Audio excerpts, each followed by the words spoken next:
Assalamualaikum warahmatullahi wabarakatuh. Kita kembali akan mengupdate perkembangan pembangunan ibu kota Nusantara. Kemudian keterkaitannya dengan masa transisi pemerintahan Pak Jokowi ke Pak Prabowo saat ini. Seperti kita ketahui, pada hari ini Presiden Jokowi resmi mengakhiri masa jabatannya sebagai Presiden Republik Indonesia masa bakti 2014-2024 di hari Minggu ini 20 Oktober 2024, dan sudah digantikan oleh Presiden terpilih Pak Prabowo Subianto untuk periode 2024-2029. Presiden Jokowi tercatat dalam sejarah sebagai presiden yang mengeksekusi rencana pembangunan ibu kota Nusantara yang sudah diwacanakan sejak kemerdekaan Indonesia telah merdeka, yakni di masa Presiden Soekarno selaku presiden pertama di Republik ini, dan baru dieksekusi di masa pemerintahan Pak Jokowi di periode tahun 2019 hingga 2024. IKN dibangun berdasarkan sejumlah urgensi, yakni sekitar 57% penduduk Indonesia terkonsentrasi di Pulau Jawa. Kemudian kontribusi ekonomi Pulau Jawa 59% terhadap produk domestik bruto nasional. Ada juga krisis ketersediaan air di Pulau Jawa, terutama Jakarta dan Jawa Timur. Urgensi lainnya adalah terjadinya konversi lahan besar-besaran dan terbesar di Pulau Jawa, serta pertumbuhan urbanisasi yang sangat tinggi di DKI Jakarta. Dan selanjutnya adalah penurunan daya dukung lingkungan, ancaman bahaya banjir, gempa bumi, dan tanah turun di DKI Jakarta. Lalu hadirlah IKN yang dirancang sebagai Smart Forest City atau kota hutan cerdas dalam 5 tahap mulai 2022 hingga 2045.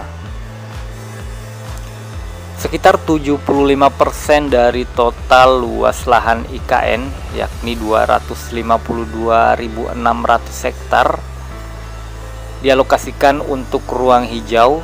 Komposisinya 65% area dilindungi dan 10% area produksi pangan. Dengan pembangunan IKN diharapkan dapat meningkatkan PDB Indonesia pada 2045 senilai 180 miliar dolar Amerika Serikat dengan estimasi 4.811.000 lapangan kerja tercipta. Dari total kawasan strategis IKN seluas 252.600 hektar, seluas 196.501 hektar diantaranya merupakan kawasan pengembangan IKN, dan 56.159 hektar merupakan kawasan ibu kota Nusantara. Sementara itu, untuk kawasan inti pusat pemerintahan, di mana ekosistem perkantoran seperti kompleks Istana Presiden yang mencakup Istana Garuda, Istana Negara, dan kantor Kementerian Koordinator berada di lahan seluas 6.671 hektar.